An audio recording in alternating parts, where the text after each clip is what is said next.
Erev Tov, bonsoir à tous, à toutes. On est très heureux d'être avec le guide Ariel Assaf et on avait attendu impatiemment cette histoire de palmiers puisque c'est la deuxième partie qui a été intitulée Les palmiers font leur alia. Bechavod Ariel. Bien. Alors, on va tout de suite brancher la tséguette. Et voilà. C'est bon, on est parti. Bien. Alors, comme dit, c'est la seconde partie, puisqu'on avait parlé il y a 2 semaines de l'alia des palmiers. Je vais donc faire un bref résumé, mais en gros, j'avais divisé la conférence entre 2 parties. Les palmiers qu'on a amenés avant la création d'État d'Israël et ce qui va se passer après l'État d'Israël.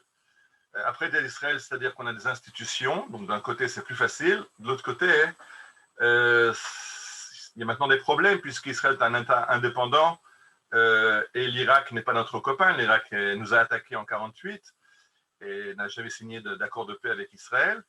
Donc, si on achetait des palmiers dans les années 30, on était en Israël qui faisait partie du mandat britannique et il y avait également un mandat britannique sur l'Irak, donc c'était plus ou moins facile de circuler en passant d'Israël, Jordanie, Irak, tout ça c'était les Anglais qui géraient. Ça devient très différent après la création de l'État d'Israël et c'est pour ça que dans le premier titre que j'ai donné il y a 2 semaines, c'était quand le Mossad exfiltrait des palmiers, puisqu'effectivement, on va devoir faire intervenir des agents de sécurité, puis on va voir que ça devient un petit peu rocambolesque comme histoire. Alors, je consacre 5 minutes juste un récapitulatif rapide pour ceux qui nous ont joints aujourd'hui et qui n'étaient pas là l'autre fois. Pardon. Comment est-ce que j'enlève ça?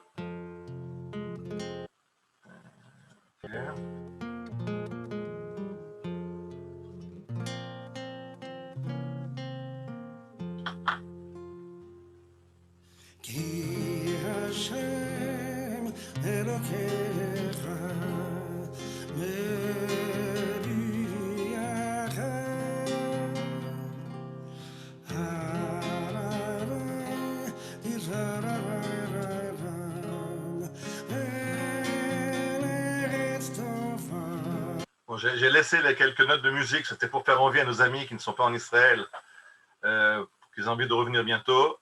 Et j'avais parlé autrefois que ce chassid de Breslav qui chante est un ancien membre du Moshav de Nahalal, donc c'est quelqu'un qui était agriculteur avant aussi, donc il fait partie de cette histoire.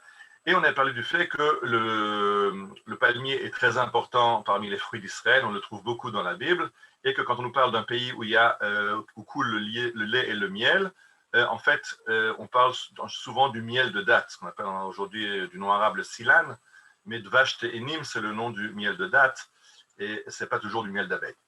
On avait ensuite expliqué que pour planter un palmier, pour ceux qui croient qu'on plante un palmier à partir d'une graine qu'on fait germer, non, on ne peut pas faire planter, voilà, on ne peut pas faire germer un noyau de date, ça marche, mais alors on ne sait pas ce qu'on va obtenir. Alors que si on coupe un sillon c'est les feuilles qui poussent dans le tronc du palmier vers le bas, et à partir de là, on plante ce sillon et on a un palmier qui est entièrement identique aux parents.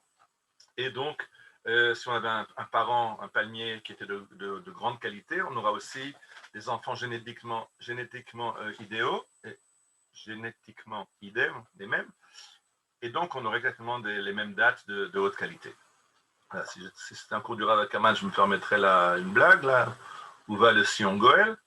Et le sillon donc va arriver en Israël et on voit ici une pépinière où on plante des sillons de palmiers qui vont donner des palmiers. Regardez un sillon, là ils sont sur on vient de les amener. Chaque sillon pèse 10, 20, jusqu'à 30 kilos.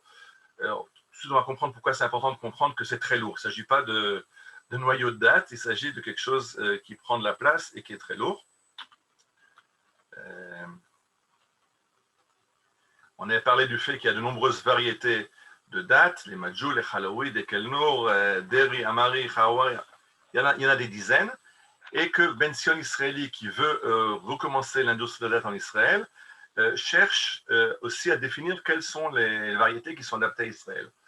Il va chercher des variétés en Égypte, il va en chercher en Irak, il va en chercher en Iran, et finalement il va falloir sélectionner quelles sont les variétés qui correspondent à Israël. La grande différence, moi je rigole parce que ceux qui connaissent la vallée du Jourdain, où habite Benson Israeli, pour nous c'est la fournaise, surtout nous qui habitons dans les montagnes de Jérusalem.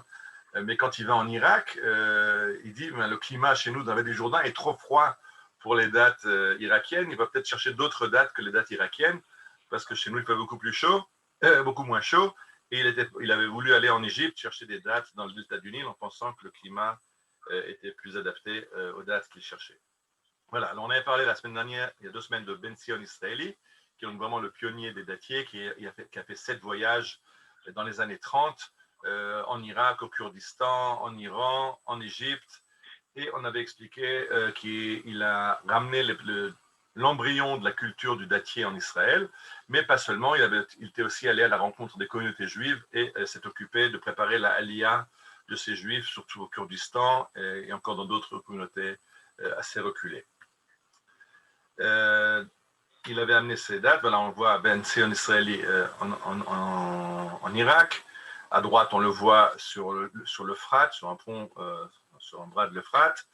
Il arrive au Kurdistan. On a parlé du fait qu'il rencontre les Juifs du Kurdistan et s'occupe de les encourager à faire la Aliyah. C'est parallèle à son activité sur les dates. Donc, il n'y a pas que les dates qui doivent faire leur Aliyah, les Juifs aussi, ils s'occupent des deux.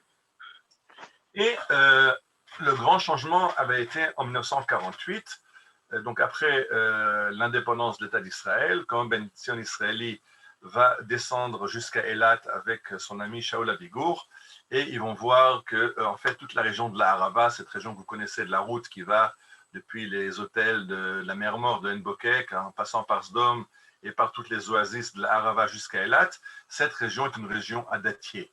Et donc il faut amener des milliers de dattiers pour pouvoir faire fleurir cette région qui n'est pas bonne à beaucoup d'autres cultures, mais pour le dattier, c'est idéal.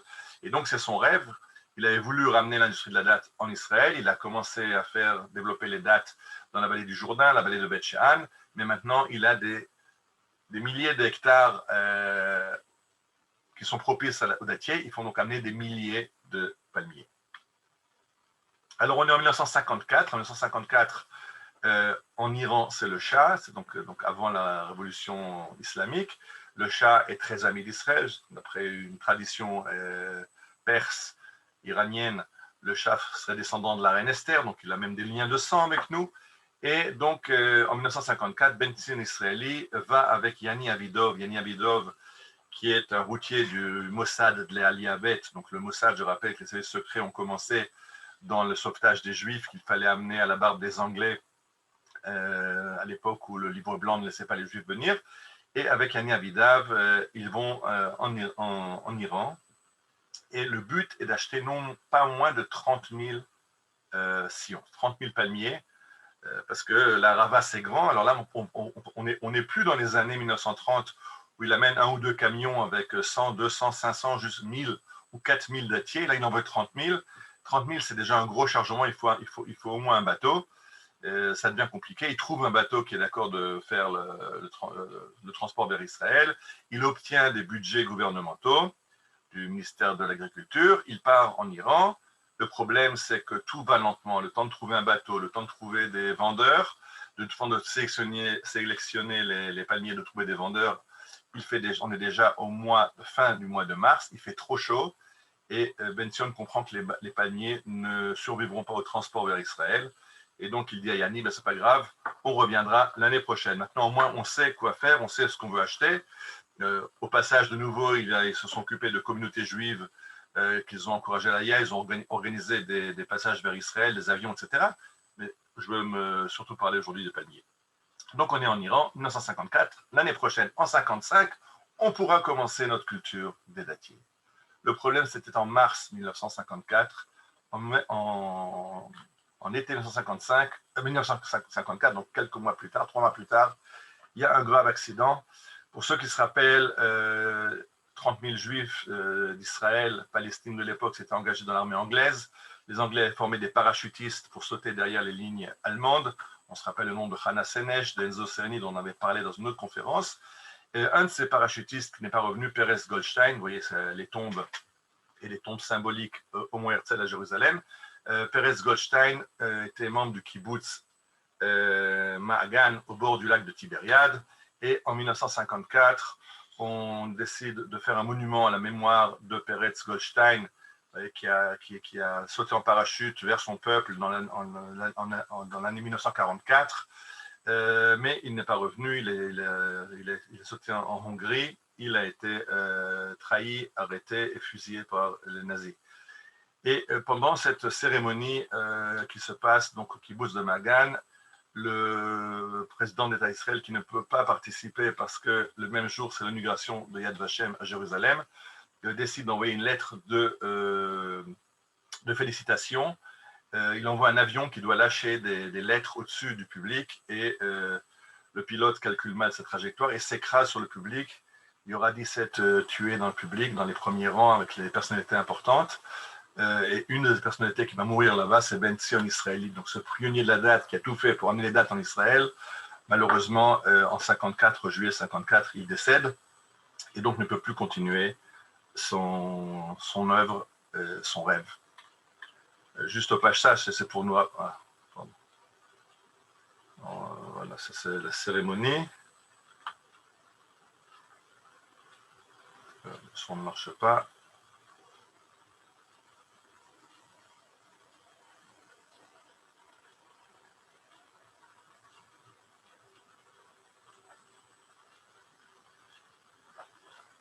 L'avion qui s'est écrasé, et Ben Zion Israeli qui est parmi les victimes de cet accident.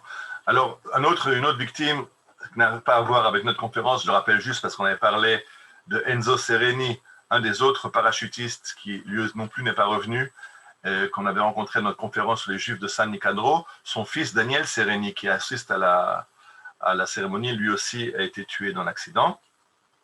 Et Ben Zion Israeli est enterré au kibbutz de Kinneret, dans le cimetière de Kinneret, qui est le panthéon du sionisme. On trouve là-bas Berel Katzenelson, on trouve là-bas Rachel, la poétesse de Kinneret, on trouve là-bas Naomi Shemer et encore beaucoup d'autres. Et sur sa tombe, on grave un palmier. Alors que va-t-il devenir du rêve de Ben Zion Israeli de couvrir la Harava de palmier?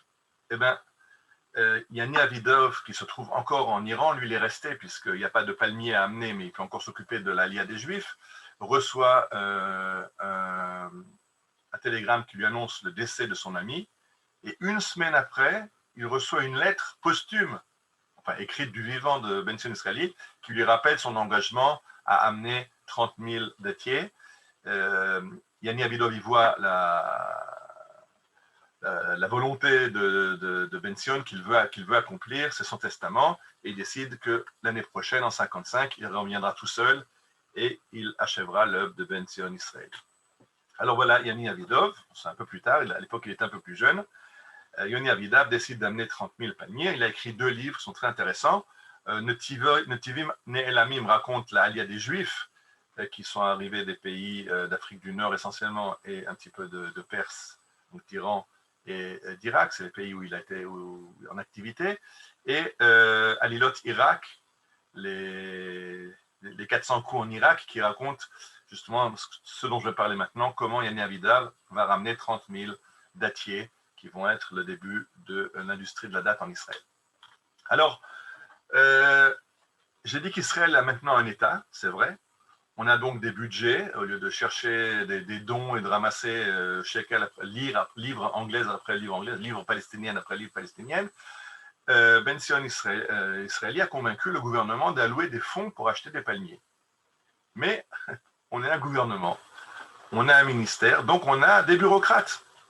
Et les bureaucrates lui disent pourquoi aller acheter 30 000 dattiers en Iran? Avec cet argent-là, on peut en acheter 1000 aux États-Unis. Bon, c'est vrai que 30 000, c'est mieux. Si on veut palmériser, Ben Zion Israëli avait inventé un mot, le tamer et harava. En français, c'est-à-dire palmériser la harava, rendre toute la harava couverte de palmiers. Commencer avec 1000, on n'ira pas loin. Mais les bureaucrates disent, on met 1000 qui coûtent le prix de 30 000, mais au moins on sait ce qu'on reçoit.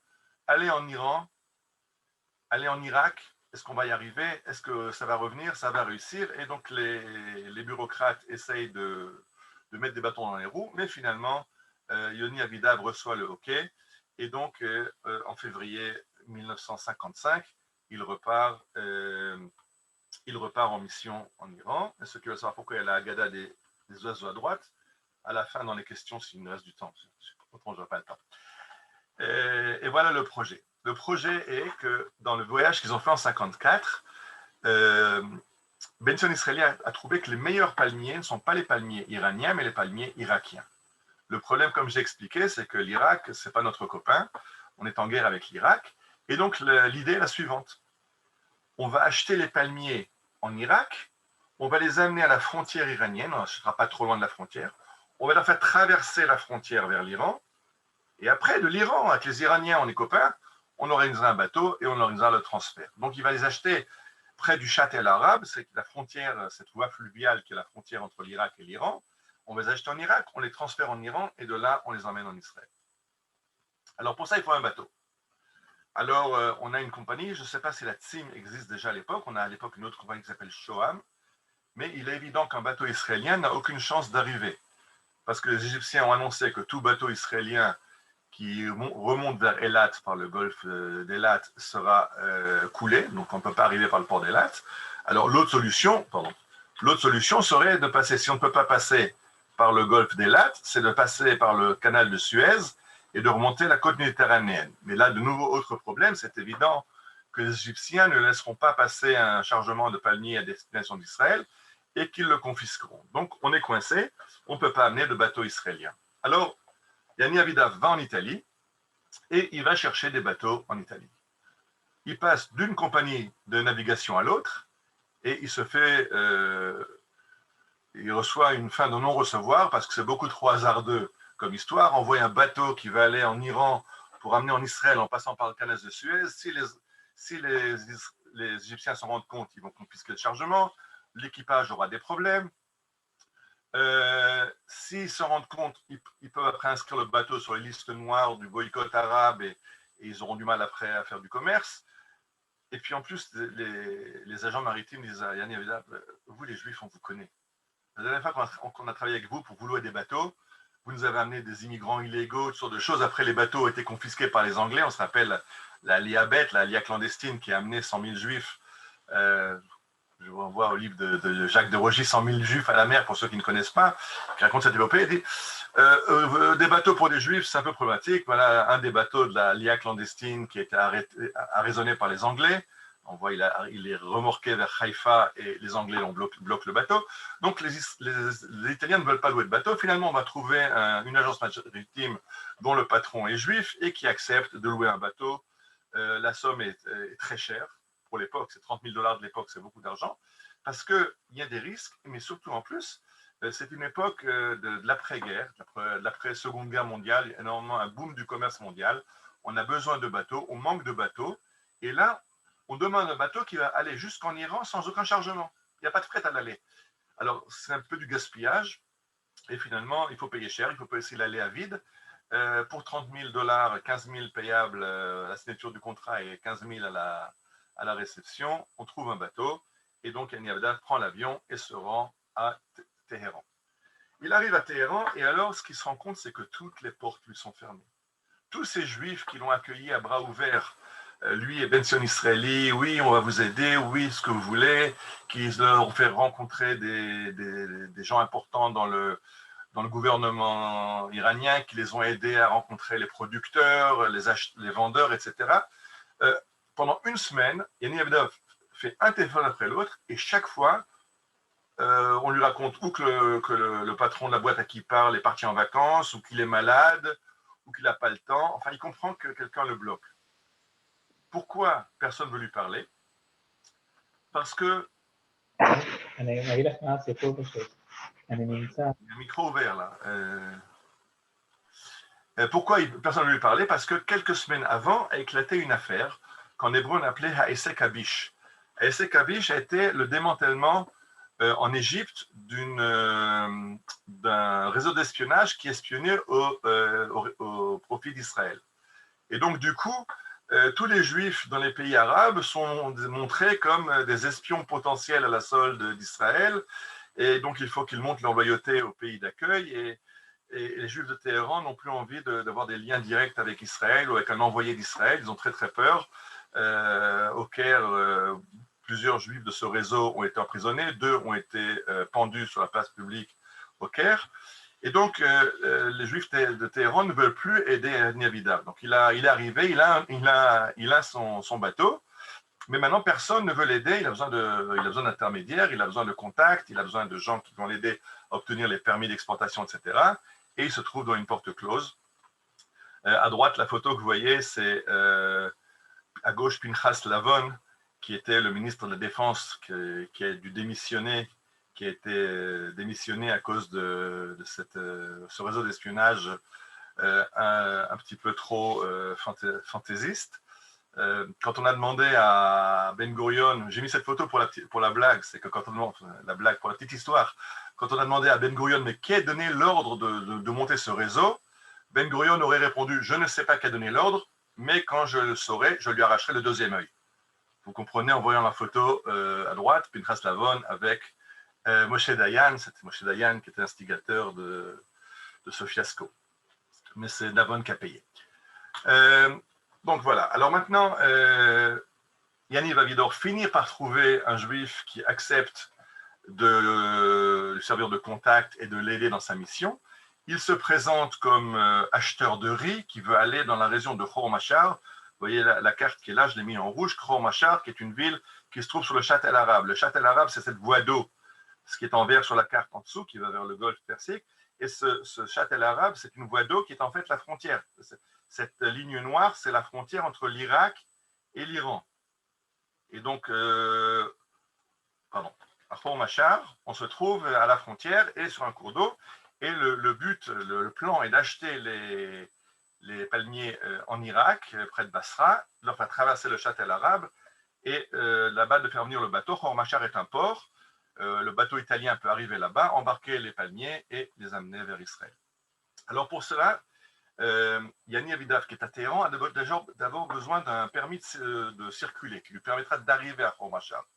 Il va donc aller au bureau du ministère de l'Intérieur à Téhéran, demander un permis de circuler. Il se présente comme un acheteur de riz. À gauche, les Israéliens reconnaissent le riz iranien Ores Parsi qu'on consomme en Israël. Et donc, il se présente comme un acheteur et il va demander un permis de transport, un permis de circuler. Il arrive au bureau et on lui dit, vous êtes qui? Il dit, je suis un acheteur de riz israélien. Alors, l'Iranien qui a un peu de problème avec l'anglais, avec les lettres, avec... ils ont aussi un alphabet à eux, c'est pas de l'arabe, l'Iranien, c'est encore... mais ils écrivent des lettres arabes, mais israéliens épelés en anglais. Et finalement, le gars, il épelle en anglais et il se rend compte, Yaniv Avidav se rend compte que le gars a écrit sur le titre de circulation nationalité islandaise. C'est encore mieux qu'israélien. Alors là, islandais, il dit, il n'y a pas de problème. Si on me pose des questions sur l'Islande, je vais être un petit peu coincé, mais enfin, apparemment, à Khor Machar, ils ne sauront pas beaucoup plus sur l'Islande que moi. Je me lance avec. Et surtout pour aller après, quand il va vouloir traverser la frontière vers l'Irak, un passeport, un titre de voyage islandais, c'est pas mal. Et donc, il se présente comme voyageur islandais. Il arrive à Khor Machar. Là-bas, il a un contact qui lui a été trouvé à Téhéran, qui l'a accompagné. C'est un Afghan qui est spécialiste dans le commerce des dattiers, qui lui a des contacts en Irak. Et Yaniv Avidav décide qu'il faut qu'il passe aussi en Irak pour vérifier qu'on n'est pas en train de le flouer, qu'on lui vend les bons dattiers, les bonnes les variétés auxquelles il est intéressé et la qualité qu'il veut. Je rappelle qu'on s'était déjà fait avoir une fois. Ben Sion Israeli avait acheté des palmiers, on en avait parlé l'autre fois au Badia, et qu'il avait reçu des palmiers qui étaient tous des palmiers mâles, donc qui ne produisent pas de fruits. Donc il fallait contrôler et il traverse lui aussi le Chat El Arab, il se retrouve en Irak.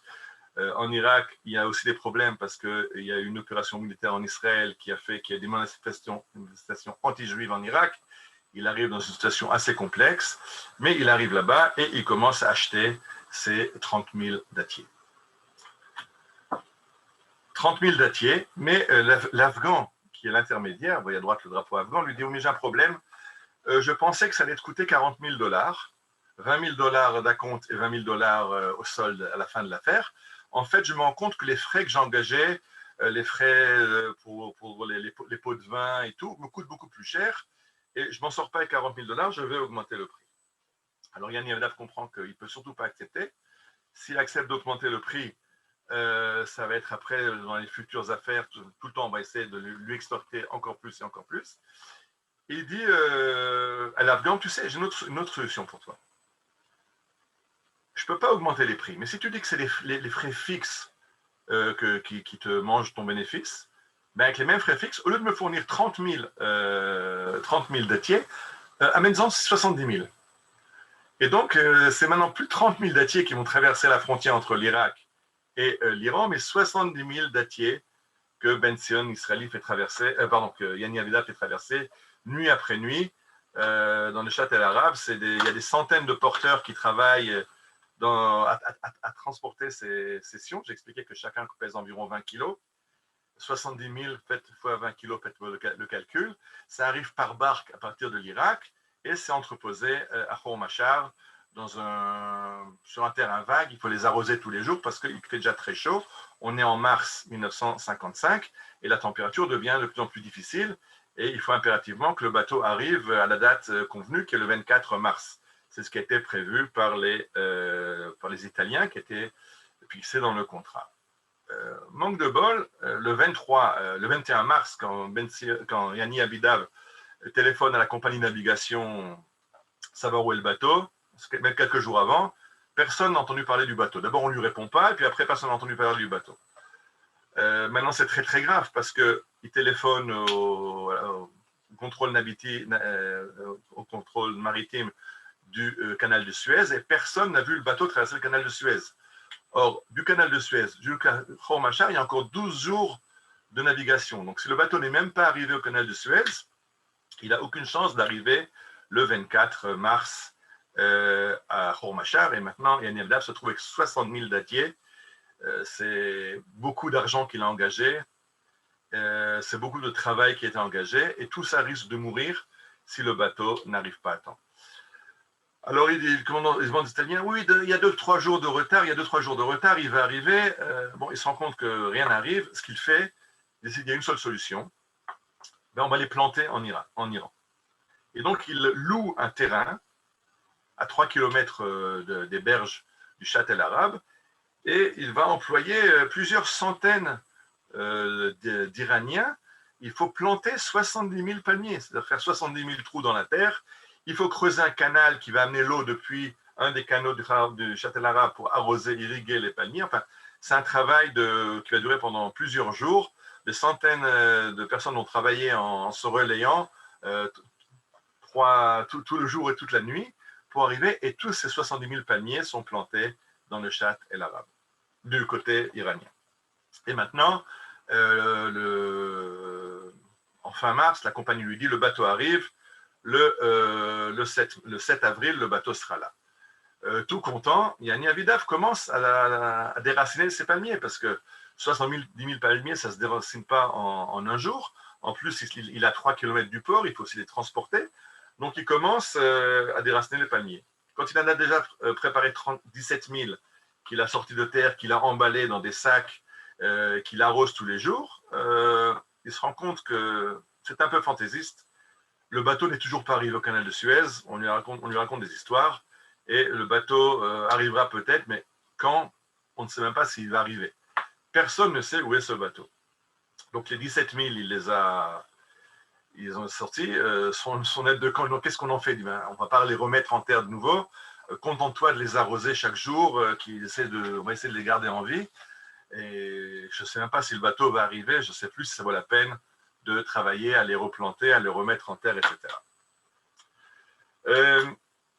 Comprenez que planter 70 000 sillons de palmiers, vous voyez ici une plantation de palmiers, ce n'est pas là-bas, c'est une photo d'Israël, mais c'est comme ça que ça se passe, c'est des champs énormes de un sillon avec des canaux pour arroser, irriguer ces palmiers.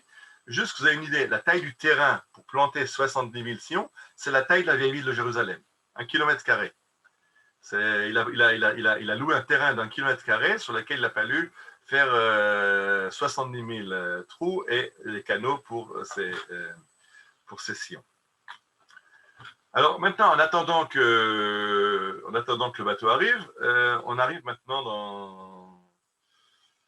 dans l'Ouest américain avec Bonnie and Clyde. J'ai mis Bonnie and Clyde parce que c'est l'image que j'ai trouvée. Son adjoint juif qui l'aide dans ses achats est kidnappé. Et on lui demande une rançon de 20 000 dollars pour libérer l'intermédiaire avec qui il travaille. Yanni Avidav refuse de céder parce qu'il comprend très bien qu'on essaie de le faire chanter, parce qu'il faut comprendre qu'à Téhéran, il y a beaucoup de marchands de palmiers et ça a dérangé beaucoup de monde qu'il aille acheter ses palmiers en Irak. Il y a beaucoup de vendeurs qui voulaient lui vendre des palmiers iraniens. Lui, il ne voulait pas parce que Ben Sion israélien avait trouvé que la qualité n'était pas adaptée au climat d'Israël. Les variétés n'étaient pas adaptées, mais ces marchands veulent à tout prix lui vendre. Alors, ils ont essayé de lui vendre. Quand le bateau n'est pas arrivé, ils sont revenus de plus belle à l'attaque, et quand ça ne marche plus, mais ils ont tout simplement kidnappé son associé et exigé une rançon. Alors, au bout de quelques jours, Yanni Avidav reçoit une visite d'un vénérable rabbin reconnu qui lui dit, voilà, il y a un juif de la communauté qui a été kidnappé, et toi seul peux le faire libérer contre une rançon de tant et tant de milliers de dollars. Et Yanni Avidav comprend très bien qu'il se fait exploiter par un des vendeurs. Il refuse. Alors, de plus en plus, on vient de supplier. Yanni Avidav ne cède pas au chantage. Et finalement, 10 jours après, l'associé reviendra juste avant Shabbat. Et il arrive dépenaillé, pas rasé, et assez fâché contre Yanni Avidav qui n'a pas craché le morceau, qui n'a pas fait le moindre geste pour le libérer. Yanni Avidav raconte dans son livre qu'il n'est pas tout à fait sûr est-ce que le gars n'était pas de mèche avec les kidnappeurs. Est-ce que vraiment c'était une victime ou que lui aussi devait toucher une partie de la rançon? Il m'a dit, je n'ai pas creusé dans cette histoire-là, mais avec ça aussi, il a fallu qu'il se mesure le fait qu'on a essayé de lui forcer la main en kidnappant son adjoint. Et alors, un beau jour, il est toujours en train d'attendre son bateau. Il reçoit un télégramme d'Israël, je l'ai mis en bas. Un Spitfire est tombé à Bandar Abbas. Bandar Abbas, c'est un port en Iran, à quelques milliers de kilomètres de Téhéran où il se trouve. Et le télégramme dit un Spitfire est tombé à Bandar Abbas le 17 avril, soit à l'aéroport, accueille quelqu'un du nom de Tzvi et aide-le autant que tu peux. Alors là, c'est quoi cette histoire? C'est déjà rocambolesque. C'est quoi cet avion? Un Spitfire s'écrase en Iran. De quoi s'agit-il? Que doit faire Yanni Avidav? Mais il n'a rien de mieux à faire. De toute façon, il se ronge les sangs, ne sachant pas où est son bateau et qu'est-ce qui se passe avec le bateau. Et il décide donc d'aller à l'aéroport de Téhéran. Là-bas, il rencontre effectivement un Tzvi qui l'attend déjà depuis 4 jours coincé à l'aéroport. Ce qu'il s'avère, c'est qu'il y a un Spitfire israélien qui était en route vers la Birmanie. Parce qu'à l'époque, en 1955, Israël est en train de moderniser son armée de l'air et les Spitfire de la Seconde Guerre mondiale, on les revend à la Birmanie. Et puis en route vers la Birmanie, un des avions a eu une panne technique et a fait un atterrissage de force à Bandar Abbas. Ce qui s'est passé, c'est qu'on a envoyé un technicien israélien qui doit réparer l'avion, mais c'était le Ramadan. Donc, quand il arrive à Istanbul pour prendre la correspondance pour Téhéran, l'ambassade iranienne est fermée, donc il n'a pas de permis, il n'a pas de visa d'entrée. Il est donc coincé à l'aéroport et Yanni Avidav va faire marcher ses contacts, il va faire libérer ce Tzvi, on va lui obtenir des permis de séjour, des permis de transport et il va aller à Bandar Abbas réparer l'avion. Et au retour, il rencontrera Yanni, il lui dira que tout va bien. Le problème c'est que le pilote avait essayé lui-même de réparer son avion. On avait l'image du Petit Prince. C'est vraiment l'histoire du Petit Prince. Le pilote essaie de réparer son avion, mais il fait tellement chaud que le métal est brûlant, on ne peut pas travailler. Et donc finalement, ce technicien et le pilote vont travailler de nuit avec des lampes de poche pour réparer l'avion qui va reprendre la route de Birmanie et continuer son chemin. Donc ça, c'est Yanni Avidav. Voilà, il s'occupe de palmiers. Au passage, il ramène des juifs. Il y a aussi une histoire de juifs en transit qu'il a aidé à quitter des juifs arrivés d'une province du nord qu'il va aider à aller en Israël. Il aide aussi à faire partir un avion qui va vers la Birmanie. Et on lui annonce que le bateau est en route. Il a été vu au port d'Aden et il est en route vers Khormashar. Il n'y croyait plus. il télégraphie tout de suite à l'agence en Italie de lui envoyer un responsable, un délégué de l'agence, ce qui a été prévu qu'au moment du chargement, il y aurait un représentant officiel de la compagnie italienne pour l'aider s'il y a des problèmes. Et donc, la compagnie envoie un agent à Téhéran. Alors, il fait très chaud à Téhéran. Et bien sûr, Yanni invite ce délégué de la compagnie maritime à se désaltérer au bar de l'hôtel. Et après une bouteille de Chivas ou d'autres, je ne sais plus quelle est la marque, c'est pas pour la publicité clandestine, après une bonne bouteille de whisky, l'Italien commence à lui expliquer, tu comprends, c'est pas nous on voulait pas, on a un contrat avec vous. D'ailleurs, il avait très très peur qu'il y ait après des indemnités à payer parce que Yanni lui explique qu'il va y avoir des dégâts si les palmiers se dessèchent. Et le gars dit, c'est le capitaine du bateau qui a voulu faire quelques dollars de plus et qui a accepté un chargement de Grèce vers l'Iran. Donc, il a fait un détour vers Athènes pour aller prendre un chargement pour l'amener en Iran, pour gagner en plus, bien qu'on lui avait payé l'aller vide, mais il a cherché du fret. Le problème, c'est que le chargement n'était pas à Athènes, mais dans plusieurs îles grecques, donc il a fallu qu'il fasse plusieurs arrêts pour charger. Après, il n'a pas eu de permis d'exportation des Grecs qui ont bloqué le bateau, et c'est comme ça que le bateau a disparu en mer. Finalement, il arrive, mais il va décharger il a passé Aden, il va décharger à Bahreïn, encore 2 ou 3 ports, et puis il arrivera à Khormashar. Là, Tzvi lui dit, Yanni lui dit, ça suffit, maintenant, il n'y a plus d'arrêt. À Bahreïn, il débarque tout, et il arrive d'Ardar ici. Qu'après, qu'un autre fasse le transport de Bahreïn vers les autres ports, mais on va pas il va arriver dans d'autres ports, il va nous être coincé avec des problèmes de paperasserie, et moi, j'aurais perdu tous mes palmiers. On est déjà assez proche de la date de l'année dernière, où il faisait trop chaud pour transporter des dattiers, et donc le délégué de la compagnie qui a compris que là, maintenant, il s'expose à des indemnités, de lourdes indemnités, va aller prendre l'avion pour Bahreïn et va convaincre le capitaine de tout débarquer à Bahreïn et d'arriber à toute vapeur vers Khormashar pour embarquer les sillons. Alors, bon, la photo, bien, ça n'a pas été pris en Iran, mais je n'ai pas d'autres photos de porteurs. Yanni Avidav va louer 250 porteurs qui, en 3 jours et 3 nuits, vont transporter 70 000 palmiers vers le port. J'ai dit 20 kilos palmiers, 70 000 palmiers, 3 km à pied. Pourquoi je dis ça? Pourquoi c'est important? Yanni Avidav, c'est un sioniste socialiste. C'est ces gens qui ont créé l'État d'Israël.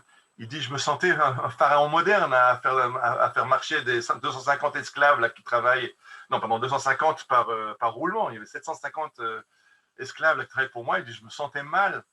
Enfin, je n'avais pas le choix. Et puis quand même, il était content d'avoir ce travail. Alors, il s'est fait une raison de les faire travailler pour transporter ces sillons vers le port. Et tout à coup, il a une idée, mais un instant, j'ai besoin d'un certificat. On m'avait dit en Israël que j'aurais un besoin d'un permis d'exportation pour quitter l'Iran et un permis de bonne santé des palmiers pour l'importer en Israël. Alors, il va chez son intermédiaire iranien qui est sans aucun problème. Il dit, moi, je n'ai pas de problème. Moi, les permis, je ne les demande pas au gouvernement, je les imprime moi-même. Je les écris moi-même. Donc, il se fait un permis d'exportation. Il se fait un certificat sanitaire comme quoi il n'y a pas de germes et tout est bon. Et les palmiers sont embarqués sur le bateau. Le sillon qui est arrivé, vous voyez à gauche les barques avec les sillons, vous voyez les sillons dans la barque, et on embarque 60 000 sillons sur ce bateau. Le sillon, mais à droite en bas, j'ai mis cette photo là, d'esclaves qui transportent. À ce moment, Yanni Avidov, il revient, ça lui fait mal au cœur de se retrouver esclavagiste, lui, membre du Moshav de Nahalal. Ce n'est pas son genre de façon de travailler. Bien. Et voilà maintenant, donc, en fait, l'expédition est finie. On a réussi à avoir les palmiers, on les a achetés en Irak, ils ont fait sa frontière, on a un permis d'exploitation. Le bateau est arrivé. Il faut juste maintenant prendre une quinzaine de jours de navigation en partant de Khormashar, en contournant l'Arabie, en venant par le canal de Suez et arriver en Israël. Ah, un petit détail. On n'a pas dit au capitaine du bateau qu'il allait en Israël, parce que là, on n'était pas sûr qu'il accepterait. Lui, il sait qu'il doit amener des palmiers en Italie. Ce qui fait un petit peu des surfroides à Yanni Avidav, parce que quand on va essayer de passer le canal de Suez, et qu'on m'explique aux Égyptiens qu'on transporte 70 000 palmiers pour l'Italie, est-ce que les Égyptiens ne vont pas se dire, ouais, il y a un truc, il y a anguille sous roche, c'est quoi cette histoire d'Italiens qui veulent planter 70 000 palmiers iraniens? Mais enfin bon, on tente le coup et le bateau est parti. Yanni Avidav peut prendre l'avion et il va se reposer en Suisse, parce qu'en Suisse, il travaille là-bas avec Shaoula Vigour, qui est son contact, on va prendre dans les détails, et il raconte qu'il va dormir 5 jours d'affilée.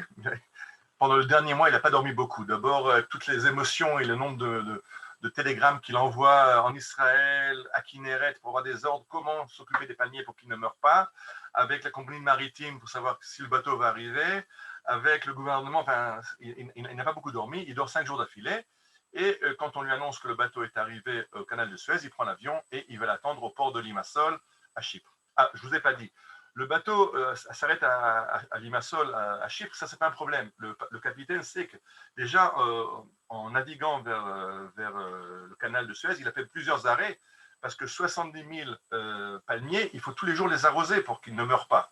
Donc, il a besoin de quantités d'eau énormes. Il a fait plusieurs fois des arrêts pour refaire le plein d'eau pour pouvoir arroser les palmiers. Donc, il n'y a pas de problème, il va à Limassol, sachant que dans 3 jours, il sera à la maison en Italie, tout content. Et là, on lui annonce changement de cap, on va à Haïfa. Alors là, c'est la rébellion du capitaine qui refuse. On arrive à le convaincre qu'il faut aller à Haïfa et le bateau fait route vers Haïfa. Le bateau fait route vers Haïfa, tout est bien qui finit bien. Non, parce qu'on est en Israël. Et Israël est un État comme les autres. Et dans les États, il y a des bureaucrates. Et on lui fait savoir par télégramme, quand il annonce son arrivée prochaine à Haïfa, est-ce que vous avez, des certificats de bonne santé de votre produit pour l'agricole? 2, est-ce que vous avez un permis d'importation? Ah non, il n'a pas de permis d'importation. On dit, c'est comme ça, vous n'accostez pas à Haïfa. Il dit, heureusement qu'il a pris un certificat de bonne santé bidon que lui a fait son vendeur en Iran, parce que sans ça, il n'aurait aucune chance. Il dit, encore un permis d'importation, il peut encore s'arranger en Israël pour le faire, mais en Israël, obtenir un permis de bonne santé des arbres iraniens, il aurait eu quelques problèmes. Il raconte d'ailleurs dans sa mémoire que, bon, il savait qu'il avait un papier bidon, mais il a dit, c'est vrai qu'étant citoyen israélien, j'avais envie que mes palmiers soient en bonne santé. Je pense qu'ils sont en bonne santé, ils ont été choisis dans les meilleures plantations en Irak. De toute façon, si j'avais demandé un vrai certificat et qu'un vrai agronome était venu, il aurait de toute façon pas regardé, il aurait reçu un peu de vin du vendeur, il aurait de toute façon donné le certificat. Alors, certificat pour certificat, autant avoir eu le certificat fourni gracieusement par mon vendeur, et on lui annonce qu'il ne pourra pas arriver à Haïfa. Il arrive à Haïfa et on ne lui permet pas de rentrer dans le port, et il s'amarre au large, il fait passer un câble à Kinneret, réveiller les Chavrei Knesset, réveiller les ministres. On a 70 000 troncs d'arbres qui souffrent. On a engagé des sommes énormes, on a traversé le monde pour amener ces arbres. Aidez-nous à les faire débarquer. Et finalement, le lendemain, arrivent les permis, le bateau arrive à quai et on débarque les 70 palmiers. L'histoire est donc finie. On a maintenant la plantation. On a envoyé la photo tout à l'heure que j'avais faite, qui n'était pas en Iran, mais qui est en Israël, dans la vallée du Jourdain, où on plante ces 70 000 sillons de palmiers. En fait, ce n'est pas 60 000. On a envoyé 5 000 dans la Harava.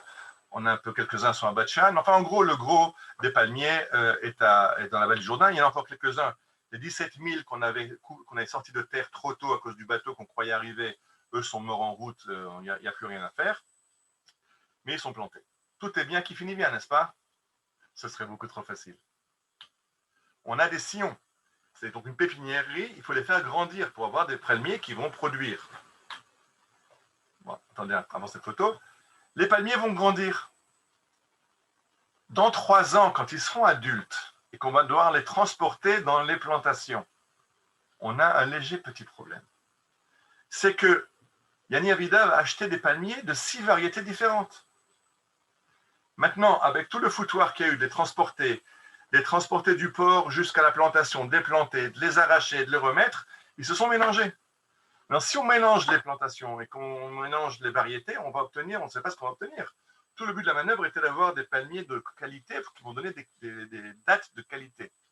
Mais impossible de reconnaître les variétés. Donc, on ne saura pas ensemencer un Zahiri qu'un Zahiri, puisqu'on ne sait pas qui est le Zahiri. On ne sait pas qui est le Moussafi. Donc, comment maintenant identifier 70 000 palmiers Et je vous dis vraiment, pour un profane, il n'y a rien qui rend plus un palmier qu'un autre palmier. Et même les kibbutznikim de Kinneret qui connaissent le palmier n'arrivent pas à s'en sortir. C'est quoi les variétés? Alors, on dit à Nevedov, il n'y a pas le choix. Tu retournes en Iran et tu nous ramènes ton vendeur. Irakien. Donc, Nevedov reprend l'avion, il retourne en Iran, il retourne en Irak. En Irak, il rencontre Ahmed, c'est le nom qu'il donne dans son livre. Bien sûr, les noms ont été changés dans le livre. Et il lui dit, voilà, on a planté tes arbres, mais on voudrait que tu viennes parce qu'on a tout mélangé, on ne sait plus où on en est. Mais on voudrait que tu viennes, c'est en Israël. Alors, dit, bien sûr que c'est en Israël, je le sais, tout le monde le sait ici. Alors, Yehuda il tombe des nues, il pensait qu'il avait gardé le secret. Et c'est-à-dire que tout le village avait parlé du fait que c'est Israël qui avait acheté ces palmiers. Les gouvernements irakiens ont même arrêté le vendeur qui a vendu un pays en guerre à Israël. Le gars a réussi à convaincre les policiers irakiens que les Israéliens ont acheté à prix d'or et qu'il les a eus, leur a vendu des palmiers qui ne produisent pas, des palmiers défectueux, des palmiers mâles qui n'ont pas de fruits. Alors, en plus, c'était un héros national, c'est le gars qui a réussi à flouer les Israéliens. Donc, il dit, il n'y a pas de problème, je viens en Israël. Il prend l'avion avec, bien sûr, par l'Iran interposé, il se retrouve en Israël et on lui fait voir cette plantation, on lui dit, voilà, ben, donne-nous les noms. Puis il passe, ça c'est cette variété, ça c'est un, puis il donne des noms. Et puis comme ça, il passe dans les rangées en donnant à chaque arbre un nom, et puis à côté de lui, il y a, à côté de lui, un instant, passez vite. Le gars il dit, d'accord, je viens en Israël, mais c'est pas comme ça que ça marche chez nous. Je veux la bracha, je veux savoir que je risque pas ma peau, que je vais réussir. Alors il dit, on va aller à Mashhad. À Mashhad, il y a là-bas une mosquée, très sainte pour les musulmans, la mosquée Arida de Mashhad. Et là-bas, il y a un oracle. Et l'oracle, il lance un dé. Et si le numéro sort pair, alors c'est que vous allez réussir, vous allez rater, le pair, c'est pas la chance. Si ça sort impair, ça va marcher. Donc, le gars, Ahmed, il dit à Yanni, je vais avec toi en Israël, mais d'abord on passe par Mashhad, en Iran, on va consulter l'oracle, et si ça marche et que l'oracle est de mon côté, je viens avec toi. Bon, il avait vraiment envie quand même d'aller en Israël et de gagner l'argent qui lui a été promis, donc il s'est aussi arrangé avec l'oracle pour que ça tombe, le numéro qu'il fallait tombe. C'est aussi quelque chose qu'on peut faire à Mashhad, s'arranger avec le responsable, le jeteur de sort pour sortir le sort qu'on a envie. Il reçoit son numéro impair et il prend l'avion avec Yanni Avidal. Il arrive donc à Kinneret. Là-bas, il trouve les plantations et on inscrit méticuleusement dans le carnet le nom de chaque arbre. Et puis alors, il y a un des agronomes de Kinneret qui vient chez Yanni Avidav. Il est très sympa, ton Irakien, mais il est en train de se payer notre tête. Il y a 70 000 sions. On n'arrive pas à avoir une différence entre les deux. Lui, il te jette des noms. C'est n'importe quoi. Yanni Avidav dit, on va voir. Il retourne chez Ahmed. Il lui dit, écoute, je me suis trompé dans mes notes. On va recommencer. Alors, on va repasser sur les champs, on va renoter, mais comme on est déjà à l'autre bout du champ, on va recommencer de là où on est. Il recommence à l'envers. Et le gars donne les mêmes noms. Chaque sillon, le nom qu'il avait donné au premier passage dans l'autre sens, il redonne. Donc, le gars sait vraiment, connaît ses palmiers. L'agronome fait encore un test, il lui montre un sillon qui était un peu de côté, qui était un sillon d'un arbre qu'on avait amené d'Amérique, de Californie. Et le gars dit, ah non, ça je ne connais pas, c'est pas de chez nous. On est content, le gars il connaît son boulot, il a identifié ses palmiers, Baruch Hashem, on peut travailler. Et on commence à dispatcher maintenant ces palmiers dans la Harava. Alors on arrive maintenant à la réalisation du rêve de Benson Israéli, on plante ces palmiers. Au passage, on a aussi acheté encore deux variétés, les Diklet Nour et les Majoul qu'on a achetés en Amérique. En fait, les deux variétés, le Diklet Nour et le Majoul, ne sont pas irakiennes, ce sont des variétés algériennes. Alors, comment ça se fait qu'on les amène de Californie? C'est qu'à la Première Guerre mondiale, les Américains avaient amené quelques spécimens et avaient commencé une industrie à partir de palmiers qu'ils avaient dérobés aux Algériens. D'ailleurs, à cause de ça, les Algériens ne voulaient pas nous en vendre. Ils ont très peur de vendre. On essaie, parce qu'il y a quand même beaucoup de Juifs algériens qui avaient des palmeraies, mais fort de l'expérience avec les Américains, il y avait un refus de donner des permis d'exportation pour les palmiers. En tout cas, on a amené des palmiers, des Diklet Nour et des Majoul, et on a planté une ferme expérimentale près de Elat, au kibbutz Elot, qui porte le nom de Neot Ben Zion, l'oasis de Ben Zion, du nom de Ben Zion israéli. Et sur la photo à gauche, on voit devant cette stèle de Ben Zion, on voit Shmuel Stoller, dont on a parlé la semaine dernière, il y a 2 semaines, qui était l'agronome qui a donné des conseils techniques à Ben Zion israéli, Chaya Israéli, qui était son épouse. Et aujourd'hui, si vous allez à Nahalal, il reste encore là-bas quelques palmiers, des survivants, des descendants des palmiers qui ont été amenés par Yanni Avidav d'Irak en 1955. Bon, alors qu'est-ce qu'on a fait avec ça en Israël? Ce qu'on a fait avec ça en Israël, on a fait des palmeraies. Vous pouvez voir un peu partout si vous promenez dans la vallée du Jourdain depuis la région de Kinneret jusqu'à Eilat. Voilà le paysage que vous voyez, des milliers de hectares plantés de palmiers qui sont les descendants de ces premiers palmiers qu'avait amené Ben Zion israéli et des 70 000 palmiers qu'a amené Yanni Avidav. Juste pour la petite histoire, sur les 70 000, il y en a 20 000 qui ont réussi. Ça fait que le trajet était trop dur et 50 000 sont arrivés morts. On a quand même 20 000 sillons qui ont été le départ de l'industrie de la date en Israël. Pour ceux qui, comme moi, se promènent tout le temps sur les routes, c'est incroyable. Chaque année, je vois des nouvelles palmeraies. Et pourquoi je vois des nouvelles palmeraies? Pour la raison que vous voyez maintenant. Aujourd'hui, on produit 30 000 tonnes de dattes chaque année. Et c'était il y a quelques années. Aujourd'hui, on produit 40 000 tonnes de dattes Majoul. C'est la grande variété. Il y a encore un peu du reste, mais c'est surtout les Majoul. Et on veut, dans quelques années, arriver à 100 000 tonnes. Donc, de plus que doubler la production.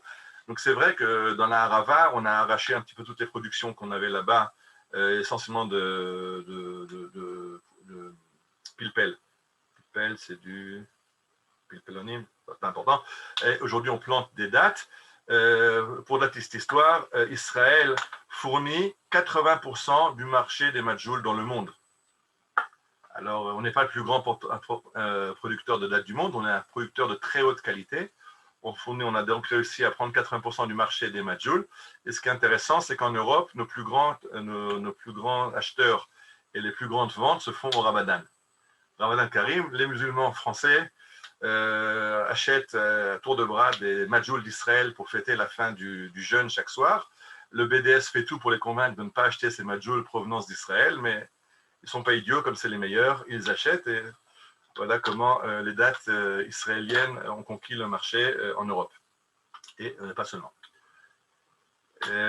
Alors, quelques mots pour finir sur les palmiers. Alors, comme on fait du bio en Israël, alors au lieu de mettre des désherbants dans les palmeraies, on utilise des ânes qui broutent les mauvaises herbes. Et donc, si vous promenez dans les palmeraies sur la route, vous voyez ces ânes qui broutent. Ça, c'est la solution bio pour désherber entre les palmiers. Ça nous a réglé un problème. Toute cette industrie du date nous a réglé un problème qu'on avait depuis longtemps en Israël. C'est le problème des loulavim pour Sukkot. En Israël, des loulaves, il nous en faut des centaines de milliers pour la consommation locale et pour l'exportation. Or, les producteurs israéliens ne voulaient pas en fournir parce que le loulave, c'est le cœur du palmier. C'est de là que le palmier continue à grandir.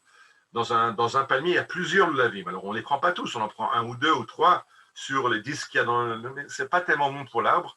Donc, les Israéliens, les producteurs ne voulaient pas qu'on prenne les loulavim, mais chaque année, on allait les acheter à El Arish, dans la bande de Gaza. Maintenant, on n'a plus besoin, c'est comme on a tellement de palmiers en Israël, si on en prend un par-ci, un par-là, ça ne fait pas de dégâts, et donc on a assez de production de loulav en Israël, on n'a plus besoin d'aller chercher à El Arish. Pourquoi c'est important? Parce que chaque année, ceux qui se rappellent, chaque année, 2 mois avant Sukkot, on avait des grands titres dans les manchettes dans les journaux que El Arish va bloquer l'exportation du loulavim et qu'il y aura une pénurie de loulav à Sukkot. Alors, on a réglé le problème de la pénurie du loulav, mais comme rien n'est jamais simple, arrive un nouveau problème. Et le nouveau problème nous arrive de Chine. Il n'y a pas que le Covid qui nous arrive de Chine. Nous arrive un parasite qui s'appelle Chitkolit adekel, je ne sais pas comment il s'appelle en français. C'est ce petit animal que vous voyez à gauche. Et si on regarde à droite la carte, il est venu d'Extrême-Orient et aujourd'hui, pratiquement toutes les plantations de dattiers du monde, que ce soit en Iran, en Irak, en Afrique du Nord, en Égypte, en Arabie, en Israël, et jusqu'en Espagne et en Italie, on est touché par ce chitkon adekel qui tue les arbres et il creuse l'arbre et l'arbre meurt. Alors, un des grands producteurs de dattes en Israël, c'est le kibbutz de Enanatsiv. ceux qui étaient avec moi, une partie d'entre vous étaient avec moi au Biotour de Nativ. Et là-bas, on a rencontré une fois avec un des groupes Yaakov Nakash. Yaakov Nakash, qui est arrivé de France, c'est une histoire à part entière, mais on n'a pas le temps d'en parler. Vous le voyez des fois à côté des palmiers avec un stéthoscope. Là, il a des écouteurs sur les oreilles et puis il écoute son palmier. Là, c'est le médecin du palmier avec le stéthoscope. Et les gens rigolaient, mais qu'est-ce que c'est que ce gars-là qui est en train d'ausculter les palmiers? En fait, Yaakov Nakash, qui n'a pas fini l'école, il n'a pas 12 ans de scolarité, a découvert qu'il pouvait entendre avec un stéthoscope le chitkon qui mangeait le palmier. Et donc, avec le stéthoscope, il arrive à détecter que le palmier est attaqué. Le problème, c'est qu'il détecte que le palmier est attaqué, c'est trop tard pour sauver le palmier. Et un palmier, ça coûte plusieurs milliers de shekels. Comprenez qu'un palmier produit environ 100 kilos de dattes par an, plus de 100 kilos de dattes à 20 shekels pour le producteur. Le producteur touche 20 shekels. C'est des dattes qui coûtent après à la consommation jusqu'à 80 shekels. Vous ne les voyez pas en Israël sur le marché, tout va à l'exportation. Donc, c'est dommage de perdre l'arbre. Alors après, on a trouvé d'autres solutions. Il y a d'autres petits malins de Zdeliaou qui ont découvert que quand la chitkonite attaque l'arbre, l'arbre fait une poussée de fièvre. Et donc, en utilisant de l'imagerie satellite au départ, et aujourd'hui des drones, avec des photos infrarouges, on voit dans la palmeraie des arbres qui ont une poussée de fièvre, ils sont rouges plus que les autres parce qu'ils ont la température, et on sait que c'est ceux-là qui sont attaqués. Et la montée de fièvre, elle est encore assez tôt pour qu'on puisse soigner. On a des méthodes comment tuer le chitkonite avec des ultrasons, avec des différentes solutions. Et donc, on peut se mesurer et sauver les palmiers. Voilà, donc le palmier irakien, non seulement il s'est adapté en Israël, mais aujourd'hui, c'est du high-tech. La date que vous mangez, c'est du high-tech avec des auscultations, avec des photos en infrarouge à partir de l'espace. Et pour finir, l'histoire sympathique. J'ai expliqué au début que le palmier est l'année dernière, j'avais expliqué que le palmier est un arbre important du paysage d'Eretz Israël, et important dans la diète, dans ce qu'on mangeait en Eretz Israël. Et à Masada, dans les fouilles de Masada, on a retrouvé des dattes, des noyaux de dattes d'il y a 2000 ans. Vous savez que quand les derniers défenseurs de Masada se sont suicidés, Elazar Ben Yair, le commandant de Masada, a ordonné de tout brûler pour que les Romains n'aient pas de butin. De brûler tous les meubles, tous les tissus, tous les habits, de tout brûler. Mais il a dit ne touchez pas à la nourriture. Laissez la nourriture intacte pour que les Romains sachent que ce n'est pas parce qu'on n'a plus de quoi manger. Que ce n'est pas la faim qui nous a réduits là, c'est une décision parce qu'on n'arrive plus à résister. Et donc, ils ont laissé tout ce qui était alimentaire. Et on a retrouvé dans les fouilles des noyaux de dattes d'il y a 2000 ans. Et comme il y a des paléobiologues qui n'ont peur de rien, ils ont réussi à faire germer un noyau de dattes d'il y a 2000 ans. Et donc, on a un palmier qui a poussé. Il a été replanté au kibbutz de Ketora, un petit peu au nord des Lattes, en se disant, voilà, on a un palmier d'il y a 2000 ans. Le palmier a grandi. Et la grande chance que le palmier grandisse, c'est qu'on peut savoir si c'est un palmier mâle ou un palmier femelle. Manque de bol, c'est un palmier mâle. Et donc, on n'a pas de date d'il y a 2000 ans. On a un datier d'il y a 2000 ans. On a un palmier d'il y a 2000 ans, mais on n'a pas de date d'il y a 2000 ans. Tout ce que je vous raconte, c'est vrai jusqu'à il y a 2 mois. Parce que il y a quelques années, dans des fouilles archéologiques dans la région de Metzada, on a retrouvé d'autres noyaux de dattes qu'on a eux aussi fait germer.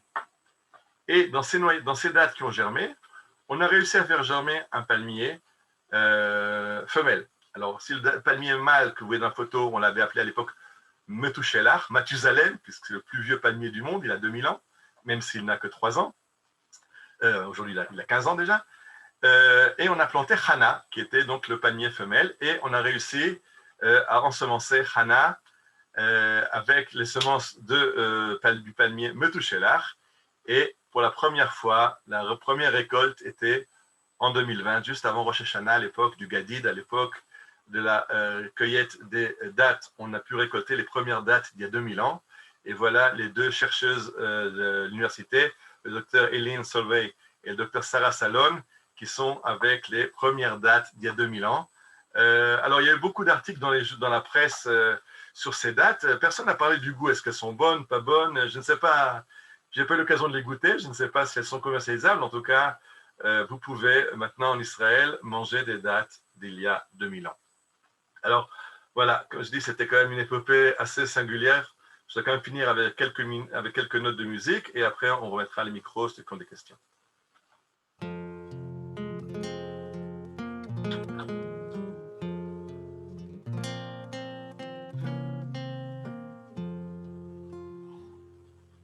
כי השם אלוקיך מביאך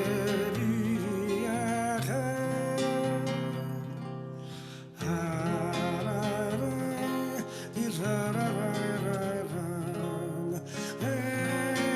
ארץ טובה, ארץ נחלי מים.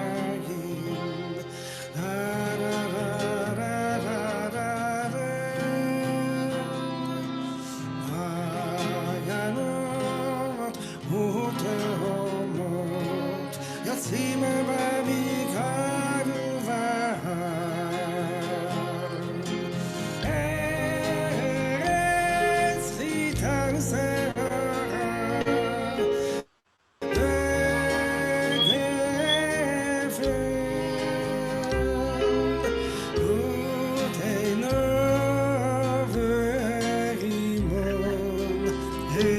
זית שמן ודבש,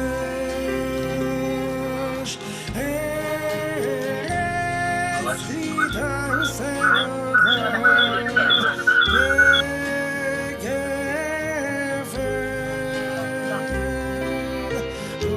ותאנה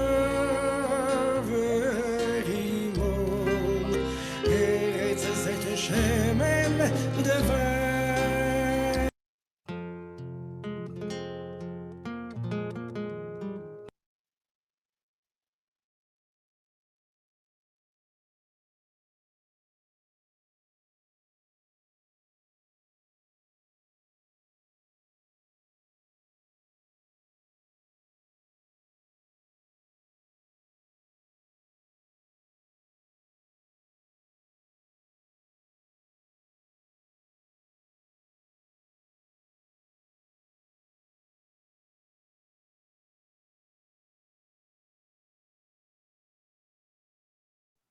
Voilà, Ariel, on va t'entendre, il y a eu un problème technique.